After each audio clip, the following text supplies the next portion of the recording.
কোরবানি উপলক্ষে প্রাকৃতিক উপায়ে প্রায় ৫ লাখ পশু মোটাতাজাকরণ চলছে নাটোরে।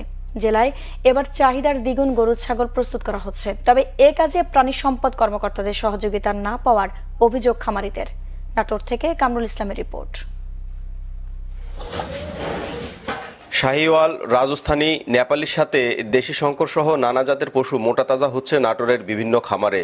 খাওয়ানো হচ্ছে গমের ভুসি, চালের খুদ, খড় আর কাঁচা ঘাস।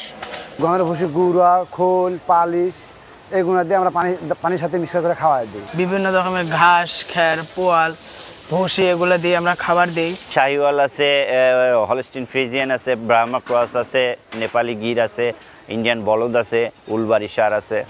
দেশীয় পদ্ধতিতে ভালো জাতের গরুর পরিচর্যায় ব্যস্ত সময় পার করছেন খামারিরা। তাদের অভিযোগ, কালেভাদ্র খামারে আসেন না প্রাণী সম্পদ কর্মকর্তারা। নিজেদের চেষ্টায় হিষ্টপুষ্ট করছেন গরু। আপনারা আমাদের গন্তব্যে এসে একটু পরামর্শ তো দিতে পারেন যে গরুগুলো আমরা কিভাবে লালন পালন করতে পারি, কিভাবে সংরক্ষণ করতে পারি, কিন্তু তারা আসে না।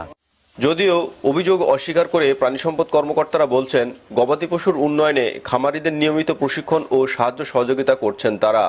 আমাদের খামারদের সঙ্গে এই গরু ফ্যাটেনিং করার যে প্রক্রিয়া, সেটা আমরা তাদেরকে সাহায্য করে যাচ্ছি এবং আমাদের বিভিন্ন প্রকল্পের মাধ্যমে তাদেরকে ট্রেনিং দিয়ে যাচ্ছি। খামারিরা কিন্তু গরু মোটাতাজাকরণ করার জন্য অনেক সময় কিছু স্টেরয়েড, হরমোন, অ্যান্টিবায়োটিক বা আদার্স কিছু ব্যবহার করে। এইগুলি থেকে তাদেরকে বিরত রাখার জন্য আমরা কিন্তু আমাদের মাঠ পর্যায়ে যে আমাদের যে কর্মীরা আছে তারা কিন্তু কাজ করে যাচ্ছে এবং তাদেরকে সচেতনতামূলক তারা প্রশিক্ষণ দিচ্ছে।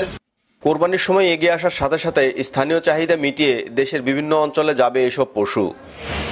কামরুল ইসলাম, বাংলা ভিশন, নাটোর।